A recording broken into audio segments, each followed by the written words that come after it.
Hi viewers, ഇപ്പോൾ റമദാൻ മാസമായിട്ട് എൻ്റെ ഫ്രണ്ട്സ് ഒരുപാട് നേരം കിച്ചണിൽ സ്പെൻഡ് ചെയ്യുന്ന അറിഞ്ഞു. ശരിക്കും പറഞ്ഞാൽ പെട്ടെന്ന് ഉണ്ടാക്കാൻ പറ്റിയ കുറേ വിഭവങ്ങൾ ഉണ്ടെങ്കിൽ നല്ലതാണ്. കാരണം ഒരുപാട് ടൈം രാവിലെ മുതൽ നോമ്പ് തുറക്കുന്ന നേരം വരെ കിച്ചണിൽ കഴിയേണ്ടതല്ല.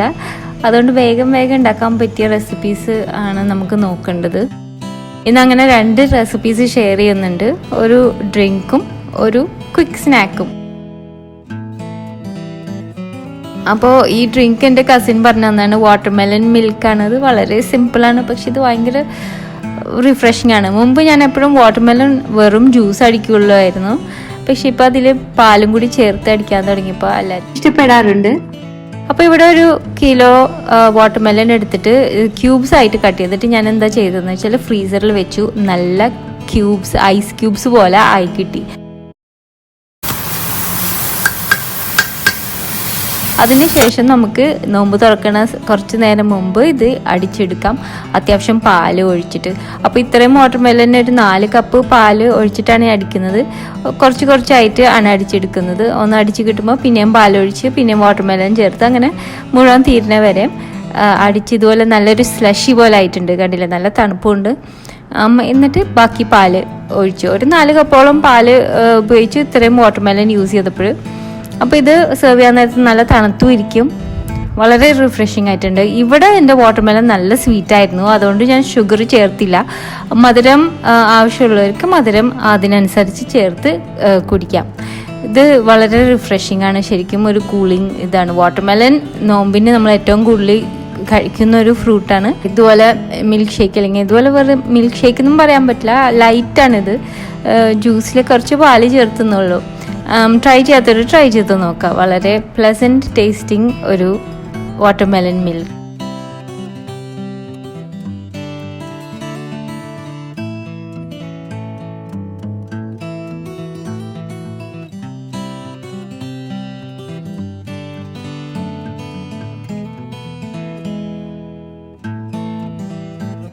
ഇനി നമ്മളിവിടെ റെഡിയാക്കാൻ പോകുന്നത് ഒരു ഒറിജിനൽ റെസിപ്പിയാണ്. Special broasted chicken bites. ഇത് ഒരു ബ്രോസ്റ്റഡ് ചിക്കൻ റെസിപ്പിയാണ്, പക്ഷെ വളരെ ഡിഫറെൻ്റ് ആണ്. സാധാരണ ബ്രോസ്റ്റഡ് ചിക്കൻ ഉണ്ടാക്കുന്ന രീതിയേ അല്ല.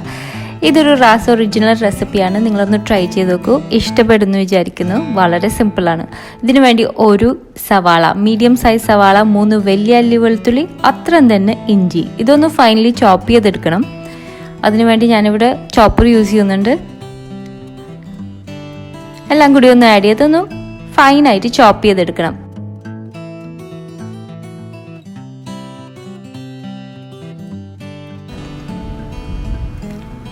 ഇതുപോലെ. അപ്പോൾ ഫൈനലി ചോപ്ഡാണ്. പേസ്റ്റ് ഒന്നും ആയി പോകരുത്, കുറച്ച് ടെക്സ്ചർ വേണം.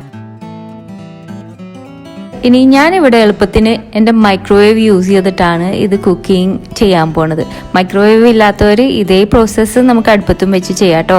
അപ്പോൾ മൈക്രോവേവ് യൂസ് ചെയ്യുകയാണെങ്കിൽ നമുക്കൊരു ബൗളിലേക്ക് ആഡ് ചെയ്യാം. സ്റ്റോവ് ടോപ്പിലാണെങ്കിൽ ഇതൊരു നോൺ സ്റ്റിക്ക് പാനിലേക്ക് ഇടാം. കുറച്ച് ഓലിവ് ഓയിൽ വേണം, 3-4 ടേബിൾ സ്പൂൺ. കുറച്ച് ഒഴിച്ച് ഞാനിതൊന്ന് മിക്സ് ചെയ്തെടുക്കുകയാണ്. ഒരു 4 ടേബിൾ സ്പൂൺ വരെ ആവാം. ഓലിവ് ഓയിലാണ് യൂസ് ചെയ്യുന്നത്. ഇത് നന്നായിട്ടൊന്ന് മിക്സ് ചെയ്തിട്ട് ഞാൻ മൈക്രോവേവിൽ വെക്കാൻ പോവാണ്.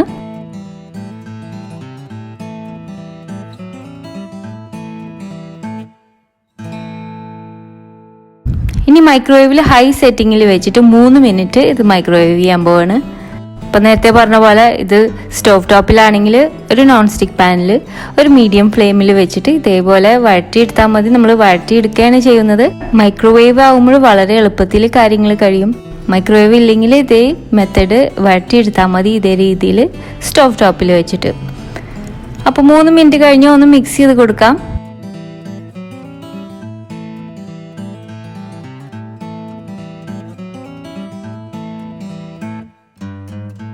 ഇതുപോലെ ആയിട്ടുണ്ട്.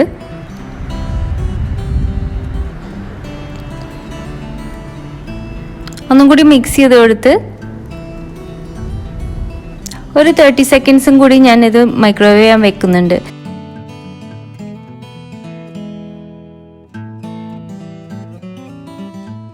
ഈ സമയത്ത് നമുക്ക് 2 ടൊമാറ്റോസ് എടുക്കണം. ഇതൊന്ന് ചോപ്പ് ചെയ്തിട്ട് അതേ ചോപ്പറിൽ വെച്ചിട്ട് ജ്യൂസ് ചെയ്ത് എടുക്കാൻ പോവുകയാണ്.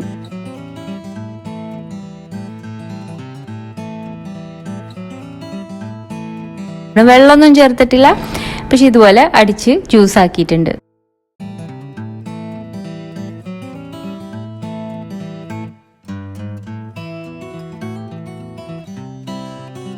മുപ്പത് സെക്കൻഡ് കഴിഞ്ഞപ്പോൾ നമ്മുടെ സവാള ഗാർലിക് ജിഞ്ചർ മിക്സ്ചർ ഇതുപോലെ ആയിട്ടുണ്ട്.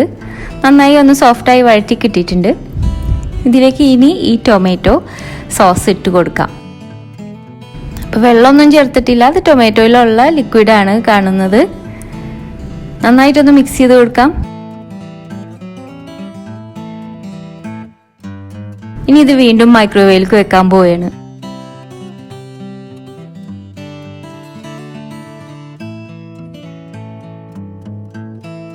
അപ്പം ഇതൊരു 6 മിനിറ്റ് വരെയും ആവും. നമുക്കിതുപോലെ തന്നെ 3 മിനിറ്റ് കഴിയുമ്പോൾ നോക്കാം.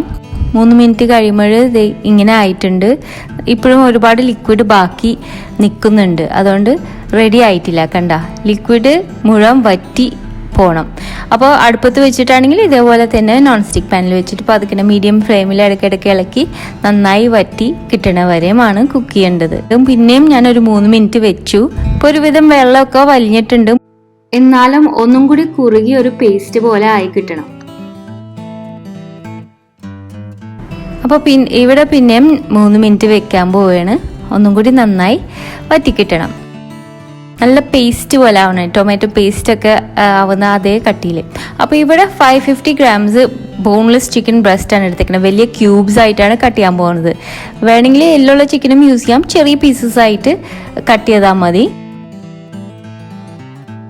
അപ്പോൾ അത് കണ്ടില്ലേ, നമ്മുടെ ടൈം കഴിഞ്ഞപ്പോൾ ഈ ടൊമാറ്റോ പേസ്റ്റ് പോലെ നല്ല കുറുകിയ ഇതുപോലത്തെ ഒരു സോസ് ആയിട്ടുണ്ട്. അടുപ്പത്താണെങ്കിലും നിങ്ങൾ ഇതേ ഒരു കൺസിസ്റ്റൻസി ആക്കാൻ നോക്കുക.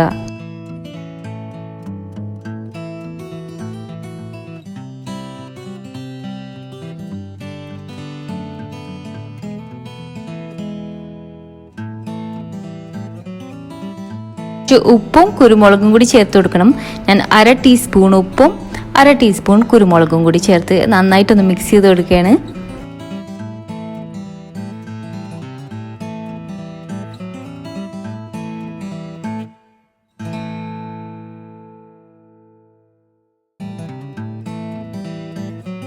ചിക്കനിലും കുറച്ച് ഉപ്പും കുരുമുളകും ഇട്ട് കൊടുക്കുക. അതും ഒന്ന് മിക്സ് ചെയ്ത് വെക്കാം. ചിക്കനിൽ തീരെ വെള്ളം പാടില്ല, അത് പ്രത്യേകം ശ്രദ്ധിക്കണം. ഇനി നമുക്ക് ഈ ടൊമാറ്റോ പേസ്റ്റ് ചിക്കനിലേക്ക് ഇടാം, എന്നിട്ട് നന്നായിട്ടൊന്ന് പരത്തി വെക്കാം.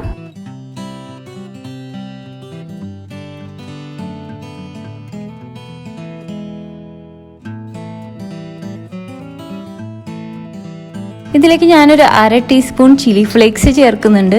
ഞാൻ സാധാരണ ചേർക്കാറില്ല, ഇന്നിപ്പോൾ നിങ്ങളുടെ സന്തോഷത്തിന് വേണ്ടി ചേർക്കുന്നതാണ്, കുറച്ച് എരിവ് കിട്ടാൻ. ഇതൊന്ന് മിക്സ് ചെയ്ത് കൊടുക്കുക. ഒരു ഫോർക്ക് വെച്ചിട്ട് പതുക്കെ ഒന്ന് കുത്തി കൊടുക്കുന്നുണ്ട്. പീസസിലൊക്കെ നന്നായിട്ട് ആ രുചി പിടിക്കാൻ വേണ്ടിയിട്ടാണത്. ഇതിന് നമുക്ക് ഒരു 1/2 മണിക്കൂർ വരെ മൂടി വയ്ക്കാം.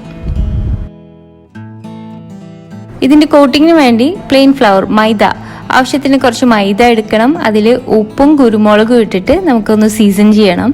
നന്നായിട്ടൊന്ന് മിക്സ് ചെയ്ത് വെച്ചാൽ മതി. അപ്പോൾ അത്രയും ചിക്കന് വേണ്ടിയിട്ടുള്ള മൈദയാണ്, ഒരു 2 കപ്പ് മതിയാവും. എന്നിട്ട് ഓരോ പീസ് ചിക്കൻ എടുത്തിട്ട് ഫ്രൈ ചെയ്യാൻ നേരമാകുമ്പോൾ ഇതിൽ നന്നായിട്ടൊന്ന് കോട്ട് ചെയ്തെടുക്കണം. നല്ലൊരു തിക്ക് ലെയർ വേണം. അപ്പോൾ നിങ്ങൾക്ക് എഗ് വാഷിൽ മുക്കിയിട്ട് പൊരിക്കാൻ ഇഷ്ടമാണെങ്കിൽ അതും കുഴപ്പമില്ല. ഒരു എഗ് വാഷിൽ ഡിപ്പ് ചെയ്തിട്ട് വേണമെങ്കിൽ ഈ മൈദയിൽ മുക്കാം. കൂടുതൽ അത് പിടിച്ച് കിട്ടാൻ വേണ്ടി അത് സഹായിക്കുന്നതാണ്. പക്ഷേ എനിക്കിതിപ്പോൾ ചെയ്ത് നല്ല ശീലമുണ്ട്, അതുകൊണ്ട് ഞാൻ എഗ് വാഷ് യൂസ് ചെയ്യാണ്ട് തന്നെ ഇത് ഫ്രൈ ചെയ്യാറുണ്ട്. ഓയിൽ ചൂടായാൽ നമുക്ക് ഓരോ പീസ് ഇട്ട് കൊടുക്കാം. ഇട്ട ഉടനെ ഒരു 1-2 മിനിറ്റ് വരെയും അനക്കരുത്, അപ്പോഴാണ് അതിൻ്റെ കോട്ടിങ് വിട്ട് പോകുന്നത്. ഒന്ന് സെറ്റ് ആവാൻ വേണ്ടി വിടുക. അത് ഫ്രൈ ആയി വരുമ്പോൾ പിന്നെ നമുക്ക് തിരിച്ചു മറിച്ച് വിട്ട് നന്നായിട്ട് ഫ്രൈ ആയി കിട്ടും. 3-4 മിനിറ്റിൽ ഇത് ഫ്രൈ ആയി കിട്ടും. ഒരു ചെറിയ ബാച്ചസ് ആയിട്ട് ഫ്രൈ ചെയ്ത് എടുക്കുന്നതാണ് നല്ലത്.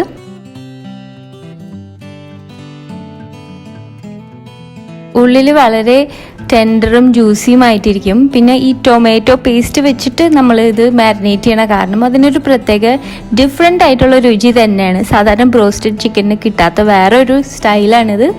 അപ്പോൾ നിങ്ങളെല്ലാവരും ഈ ഒറിജിനൽ റെസിപ്പി ഒന്ന് ട്രൈ ചെയ്തൊക്കെ. ഒരുപാട് വർഷമായിട്ട് ഞാൻ വീട്ടിലുണ്ടാക്കുന്ന ഒരു റെസിപ്പിയാണ്. എപ്പോഴും എല്ലാവർക്കും ഇഷ്ടമാവാറുണ്ട്. അത് ബോൺലെസ് ചിക്കൻ വെച്ചിട്ടും ഉണ്ടാക്കാം, ബോണുള്ളതും വെച്ചിട്ടുണ്ടാക്കാം. അപ്പോൾ കുക്കിംഗ് ടൈം കുറച്ച് ഇൻക്രീസ് ചെയ്ത് കൊടുത്താൽ മതി. വേണമെങ്കിൽ ഗാർണിഷ് ചെയ്യാൻ വേണ്ടി കുറച്ച് കൊറിയാൻഡർ ലീഫ് അല്ലെങ്കിൽ ഉണക്കമുളകോ വേപ്പലോ വേണമെങ്കിൽ എണ്ണയിലിട്ടൊന്ന് പൊട്ടിച്ച് അതിൻ്റെ മുകളിലിടാം. ഇഷ്ടമുള്ളവർക്ക് അങ്ങനെയും ചെയ്യാം. അല്ലെങ്കിൽ ഗാർലിക് സോസിനായിട്ടൊക്കെ സെർവ് ചെയ്താൽ വളരെ ടേസ്റ്റിയാണ്. ഏറ്റവും നിങ്ങൾ എല്ലാവരും ഈ റെസിപ്പി ട്രൈ ചെയ്തൊക്കെ ഒരു നല്ലൊരു സ്നാക്ക് ടൈം റെസിപ്പിയാണ്, അല്ലെങ്കിൽ ഒരു ഇഫ്താർ റെസിപ്പിയാണ്. ചെയ്ത് നോക്കിയാൽ ഉറപ്പായിട്ടും വിവരം അറിയിക്കണം. അതുപോലെ ആദ്യമായിട്ടും നിങ്ങൾ എൻ്റെ ചാനൽ കാണുകയാണെങ്കിൽ സബ്സ്ക്രൈബ് ചെയ്യുക, ലൈക്ക് ചെയ്യണം, കമൻറ്റ് ചെയ്യണം, ട്രൈ ചെയ്താൽ അറിയിക്കണം. അടുത്ത പ്രാവശ്യം നല്ലൊരു റെസിപ്പി ആയിട്ട് വരാം. അതുവരെ thanks for watching and bye from Shana.